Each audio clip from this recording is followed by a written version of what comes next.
ज़िंदगी रही तो अच्छे अखबारात से मुलाकात होते रहेगी। एक और उर्दू का बहुत ही मोतबर और अच्छा अखबार, जिसे दिल्ली वालों ने भी तस्लीम किया और लखनऊ वालों ने भी, जिसकी उसकी ज़बानदानी कहिए या उसका लुक कहिए या उसका मिजाज कहिए या उसकी तज़यीन कारी कहिए, इंतहाई टाइट शेड्यूल के बावजूद आज बड़ी हैरत का मकाम है कि शाहिद लतीफ़ साहब बहुत आराम से यहाँ बैठे हुए हैं। अब बारी यकीनन उन्हीं की है। मैं बहुत ही अदब के साथ इल्तिमास करता हूँ शाहिद लतीफ़ साहब से कि वो तशरीफ़ लाएं बिला किसी शेर के साथ। अस्सलाम वालेकुम। आवाज़ ही नहीं आ रही है मुझे तो।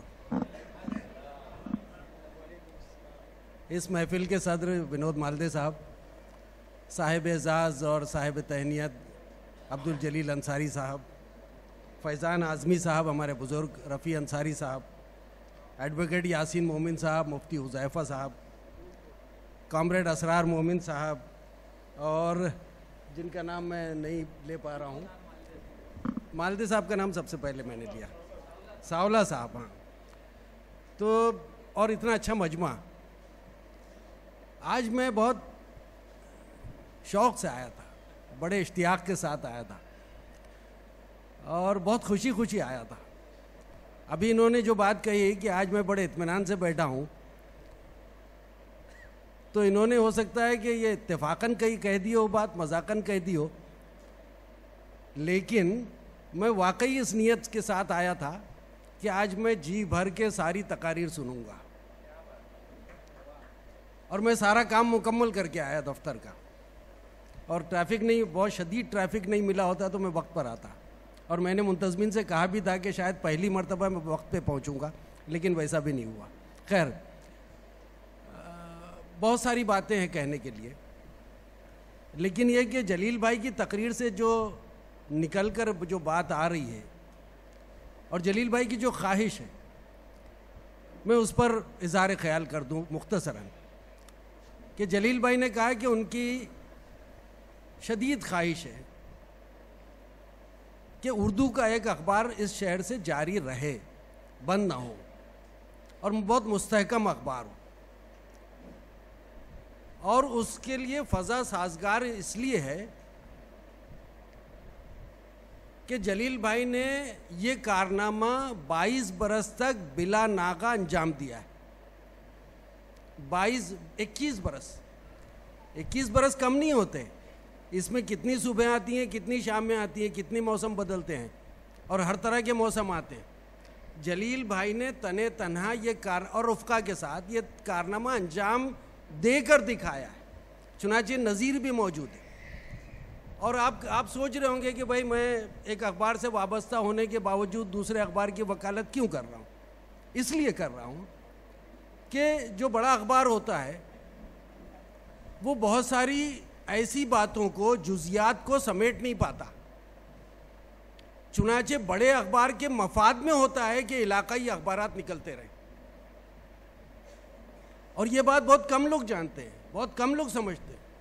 हमारे यहाँ जो है वो कंपटीशन का जज्बा जो है वो इतना शदीद होता है कि लोग एक दूसरे के लिए इनसिक्योरिटी पैदा कर देते हैं। मैं पुणे में एक मरतबा गया था अभी 3 माह पहले, तो वहाँ कई नौजवान सहाफ़ी मेरे साथ आए और उन्होंने कहा कि हम अखबार निकालना चाहते हैं लेकिन हमारी हिम्मत नहीं होती। मैंने कहा कि रमज़ान गुजर जाए तो आप मुझे बुलाइए, मैं आप में हिम्मत भी पैदा करूँगा और ये चाहूँगा कि आप अखबार निकालने में कामयाब हो जाए। वजह यही है कि मोहल्लों की ख़बरें, इलाके की ख़बरें, मुख्तलिफ़ नो ख़बरें, ये सब जो है वो अगर कोई अपने अंदर समेट सकता है तो वो इलाके का अखबार होता है, शहर का अखबार होता है। वरना और बड़े अखबार के मफाद में क्यों होता है? इसलिए कि जब बहुत सारी चीज़ें बड़े अखबारात में नहीं छपती तो उस इलाके के लोग, उस शहर के लोग बड़े अखबारात के तई शाकी होते हैं, शिकायत करते हैं। इसलिए जो है वो छोटे अखबारात का, इलाकाई अखबारात का, मकामी अखबारात का जारी रहना बहुत ज़रूरी है। एक बात। दूसरी बात आपने शायद महसूस की या नहीं की, पता नहीं, जलील भाई की तकरीर में उन्होंने चंद बातें कही कि जब मैंने अखबार निकाला और इश्तहारात के लिए गया तो मुझे तवक्को से ज़्यादा इश्तहार मिले, तवक्को से ज़्यादा इश्तहारात मिले अगर मैं गलत नहीं हूं तो आपने जलील भाई की ज़बान से सुना हुआ ये जुमला इससे पहले कभी नहीं सुना होगा, किसी महफिल में नहीं सुना होगा। इसलिए कि उर्दू के सारे अखबारात और उर्दू के सारे माहनामे और सेमाई जितने भी निकलते हैं सब अपने खसारे में होने का ऐलान करते हैं, सब अपने अपने नुकसान की शिकायत करते हैं। जलील भाई देखिए कि उनकी ईमानदारी कि उन्होंने साफ साफ बयान कर दिया कि मैं फ़ायदे में था। और मैं भी इस बात को मानता हूं कि अगर अखबार कायदे से निकाला जाए, अखबार के ज़रिए जिन चीज़ों को लोगों तक पहुंचाने की कोशिश करनी चाहिए, अगर वो उसका ध्यान रखा गया तो अखबार न सिर्फ निकलता है, न सिर्फ जारी रहता है, बल्कि कामयाब होता है और माली तौर पर भी कामयाब होता है। जलील भाई ने बताया, कई बातें उन्होंने बताई और मुझसे ज़ाती गुफ्तगू के दौरान उन्होंने कई बातें कही कि साहब इतने पैसे आ गए थे और फिर जो वो इश्तहारात के बकाया थे वो इतने सारे आ गए कि मैंने वो बकाया जमा करने वालों को आधी रकम दे दी। आप सुन रहे हैं, आप सोच रहे हैं, आप देख रहे हैं, उर्दू की महफिलों में ऐसी बातें नहीं होती। और इसीलिए जो है वो जलील साहब जो है वो जलील कद्र वाक़े होते हैं, इसीलिए जलील साहब की इज्जत दिल में बढ़ती है। इसीलिए मैं अपनी मसरूफियत के बावजूद ये सोच कर आता हूँ कि आज सारा काम करके निकलूँगा और जलील भाई की मदह में, उनकी तौसीफ़ में, उनकी तारीफ़ में जितनी बातें होंगी मैं सुनना चाहूँगा, इसलिए कि मुझे इस बात का यकीन था कि यहाँ जितनी बातें कही जाएंगी वो सब मेरे दिल में उतर जाएंगी। अब जलील भाई इतनी मकबूल शख्सियत क्यों है, इतने हरदिल अजीज़ क्यों हैं?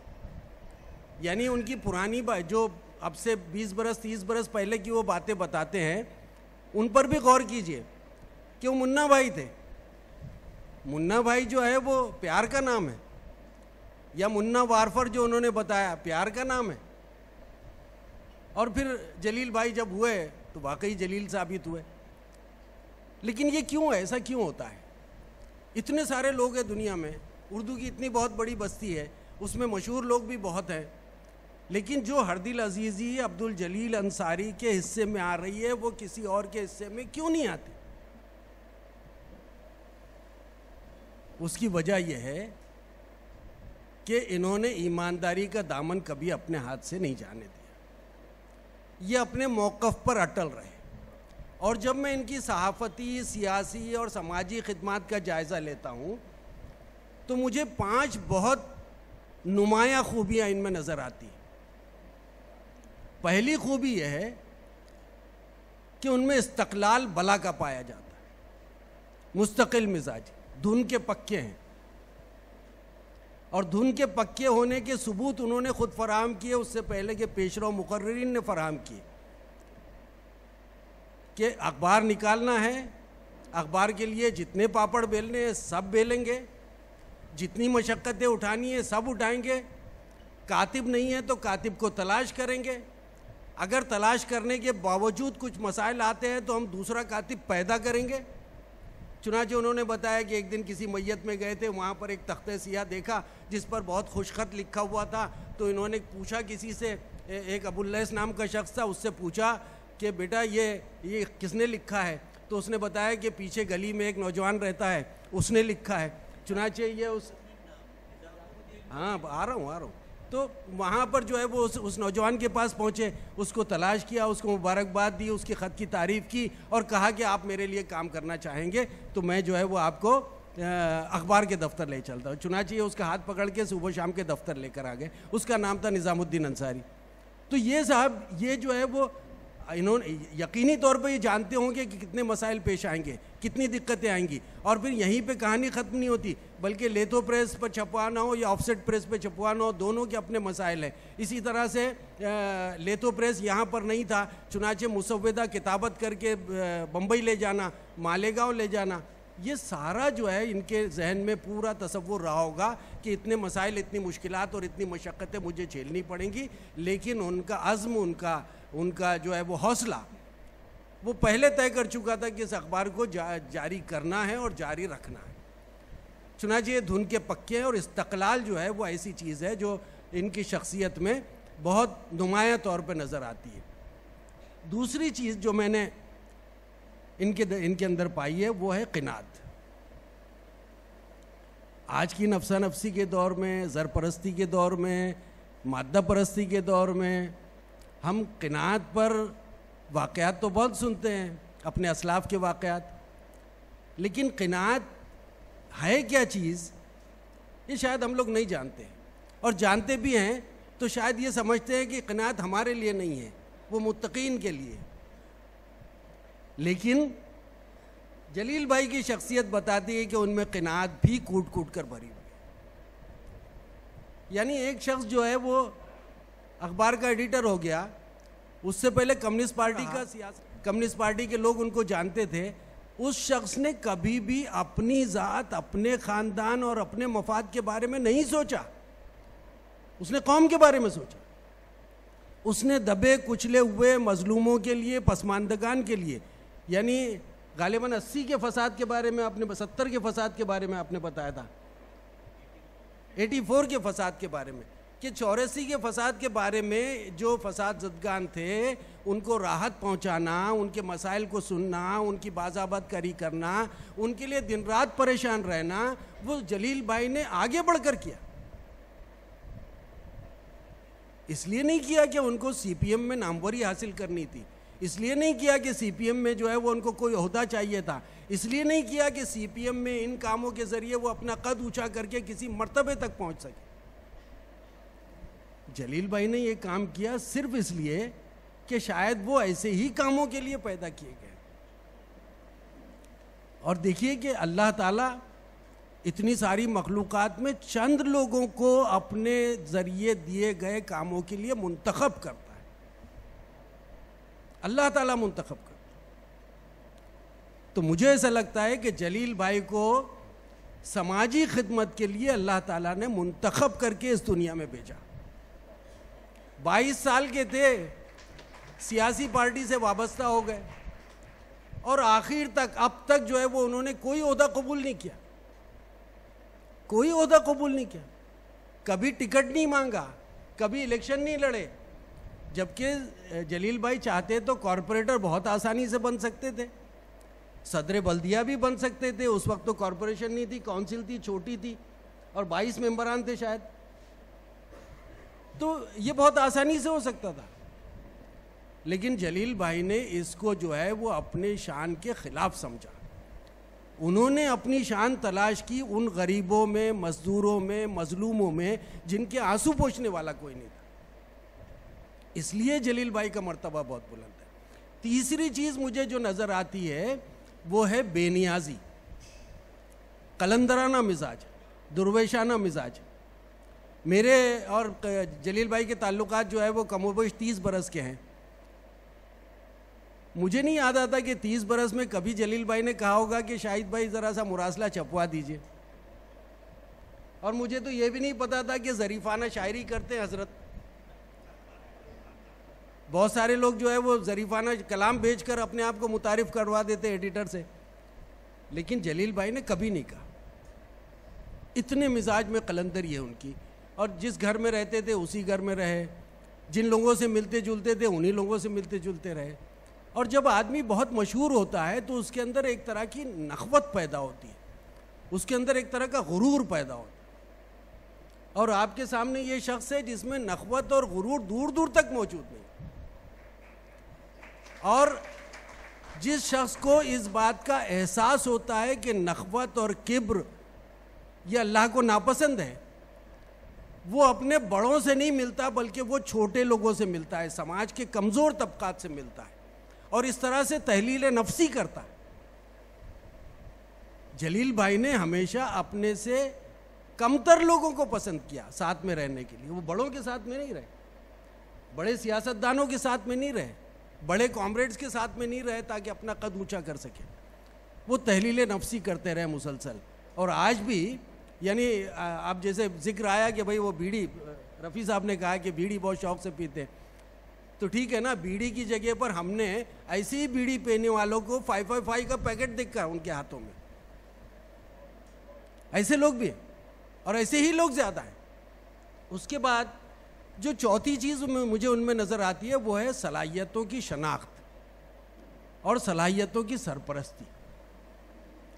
और उसकी मिसाल एक आई कि किस तरह से उन्होंने बिलाल नासिर को तलाश किया, किस तरह से उन्होंने निज़ामुद्दीन अंसारी को तलाश किया, किस तरह से उन्होंने दो चार नाम मेरे पास है, मौलाना मोहम्मद असलम कानपुरी को तलाश किया, शब्बीर अहमद राही साहब से उनके पुराने ताल्लुकात थे, रफ़ी साहब से ख़त मिलने के बाद उन्होंने रब्ता कायम किया, इकबाल उस्मान साहब से वो मिले, मलिक सर से उन्होंने ताउन मांगा। इस तरह से पूरा एक खानवादा, एक पूरा कबीला उन्होंने तैयार किया, सिर्फ इसलिए कि वो सलाहियतों की शनाख्त की का कहना चाहिए कि अपने अंदर उनके अंदर से ये सलाहियत मौजूद है कि सलाहियतों की शनाख्त कैसी की जाए, और सिर्फ शनाख्त नहीं बल्कि सलाहियतों की सरपरस्ती, ये भी जलील भाई का कारनामा है। वरना आज के दौर में जब लोग सरपरस्ती के नाम पर ज़र परस्ती करते हैं या ज़रर परस्ती करते हैं, ये एक शख्स ऐसा है जिसने वाकई सरपरस्ती की और सरपरस्ती का हक निभाया। चुनाचे इनके साथ रहे हुए, इनके पढ़ाए हुए, इनकी तरबियत में परवरिश पाने वाले नौजवान जो है वो आज आपको मुल्क के अच्छे सहाफ़ियों में शुमार होते हुए नज़र आते हैं। ये ऐसी नहीं हो गया। आज के दौर में किसी को सहाफ़त सिखाना और अच्छी सहाफ़त सिखाना और काबिल कद्र बना देना ये बड़ा मार्का है। ये मार्का हम आए दिन सर करते रहते हैं। जलील भाई ने वो कारनामा इस छोटे शहर में रहते हुए करके दिखाया और ऐसे लोग पैदा किए जो उन पर जान निछावर करते हैं। तो ये चौथी चीज़ थी जो उसके सलाहियतों की शनाख्त भी की और सलाहियतों की सरपरस्ती भी की। और पांचवी चीज़ जो मुझे उनमें नज़र आती है और वो मुझे बहुत अच्छी लगती है, वो उनकी खाकसारी है। वो जलील भाई की खाकसारी है। जलील भाई हमेशा लोगों से इस तरह से मिलते हैं कि जैसे मैं कुछ नहीं हूँ और आप ही आप हैं। तो ये खाकसारी भी इतना तवील अरसा गुजारने के बाद, सहाफ़ती खदमात अंजाम देने के बाद, अखबार का एडिटर हो जाने के बाद, मैं बताऊं आपको अखबार का जो एडिटर नहीं होता है उसका भी दिमाग जो है वो 7वें आसमान पर होता है। हम इस दौर में हैं, चुनाचे छोटे छोटे अखबारात के एडिटर हजरात और सहाफ़ी और कॉरपोरेटर और नामानिगार वो अपने आप को पता नहीं क्या समझते। मैं दिल्ली में एक कॉन्फ्रेंस में गया था, वहाँ पर एक साहब मुझे लेने के लिए आए। पता चला कि उनका जो विंड स्क्रीन होता है सामने का शीशा, उस पर जो है वो सिर्फ उतनी जगह खाली थी जहाँ से वो देख सकता था, बाकी सब स्टिकर्स लगे हुए थे, गृह मंत्रालय का स्टिकर और ये स्टिकर और वो स्टिकर, इस तरह का। तो ये जबकि वो वहाँ पर ना एडिटर थे, ना सब एडिटर थे, ना कुछ और थे, वो एक रिपोर्टर थे सिर्फ। तो ये हालात हैं आजकल के। उसमें जो है वो अखबार का एडिटर होना, मकबूल अखबार का एडिटर होना, फ़ायदेमंद अखबार का एडिटर होना, उसके बावजूद खाकसार होना, ये दोनों चीज़ें ऐसी हैं जिनमें बोदल मशरक़ैन पाया जाता है। जलील भाई ने ये सारी चीज़ें करके दिखाई और इनकी खाकसारी पर तो मुझे अगर किताबों के हवाले से बात की जाए तो बहुत तवील बातचीत हो जाएगी। अपने असलाफ़ की कई ऐसी शख्सियतें नज़र आती हैं जो कि बड़ी अज़ीमुल मर्तबत शख्सियतें थी, लेकिन उन्होंने हमेशा अपने आप को कमतर समझा, खाकसारी में हमेशा रहे और अपने आप को कभी उन्होंने अहमियत नहीं दी। ये 5 चीज़ें मैं जलील भाई में बदरजा अतम देखता हूँ और मैं समझता हूँ कि ये महफ़िल उस वक्त कामयाब होगी। जलील भाई ने कहा कि उस वक्त मैं इस महफ़िल को कामयाब समझूंगा जब अखबार के जारी होने का हम अज़्म मुसम्मम करके यहाँ से निकले। मैं ये कहता हूँ कि ये महफ़िल उस वक्त कामयाब होगी जब हम जलील भाई की 5 खूबियों को न सिर्फ महसूस करेंगे बल्कि उनकी शख्सियत में मज़ीद तलाश करने की कोशिश करेंगे और उससे कुछ सीखेंगे। न सिर्फ सीखेंगे बल्कि दूसरों तक पहुँचाएँगे। अगर हम ये काम करते हैं कार खैर, तो यकीन जानिए कि हम जो है वो अपने बाद की आने वाली नस्लों के लिए बड़ा एहतिमाम करके जाएंगे, बहुत अच्छा काम करके जाएंगे। इसलिए कि खाकसारी अब रह नहीं गई है ना। हरदिल अजीज़ी के बारे में लोग जो है वो बड़े बड़े पोस्टर लगा के समझते हैं कि हरदिल अजीज़ हो जाएंगे। मैं चलते चलते एक वाक़या बयान करूँ। एक कार्टून मैंने देखा था कि एक शख्स की मैयत रखी हुई है और वहाँ पर 4 आदमी बैठे हुए हैं। एक राहगीर वहाँ से गुज़रता है, पूछता है किसका इंतकाल हो गया। वो 4 लोग बताते हैं कि फ़लाँ साहब का इंतकाल हो गया। वो कहता है कि ओह फ़लाँ साहब का इंतकाल हो गया है, लेकिन ये साहब तो फेसबुक पर बहुत मकबूल थे, इनके हज़ारों फॉलोअर्स थे, लेकिन मैयत के बाद 4 लोग बैठे हुए हैं। तो आज की शोहरतों का ये नतीजा है। आज की शोहरत इस नौयत की है कि आप फेसबुक पर आपके हज़ारों फॉलोअर्स हैं, यूट्यूब पर आपके व्यूज़ जो है वो लाखों में हैं, लेकिन आपके करीब कोई नहीं है, आपका गमखार कोई नहीं है, आपको समझने वाला कोई नहीं है, और सबसे बड़ी बात यह कि आपका दोस्त कोई नहीं है। जलील भाई की शख्सियत हमें ये बताती है कि किस तरह से दोस्त बनाए जाते हैं, और दोस्त बनाने के लिए दोस्त बनना पड़ता है, दोस्त से छोटा बनना पड़ता है, अपने आप को किसी की खाके पा समझना पड़ता है, अपने अंदर इनकिसार पैदा करना पड़ता है, और उसके साथ साथ बड़े काम करने पड़ते हैं। जलील भाई की पूरी शख्सियत, उनकी पूरी ज़िंदगी इन चंद बातों में आपको बहुत नुमायां तौर पर नज़र आएगी। आप इस शख्सियत को देखिए, इसे महसूस कीजिए, इसकी कद्र कीजिए, और इस शख्सियत के पैगाम को दूर दूर तक पहुंचाइए। ये आज की महफिल का हासिल है। मैं जलील भाई के लिए, उनकी सलामती के लिए, उनके अहल खाना की सलामती के लिए, उनकी तवील उम्र की दुआ करते हुए आपसे रुखसत होना चाहूँगा। बहुत बहुत शुक्रिया। व आखिर दावाना अल्हम्दुलिल्लाह। इज़हार ख़याल फरमा रहे थे आली जनाब शाहिद लतीफ़ साहब, मुदीर रोज़नामा इनकलाब मुंबई।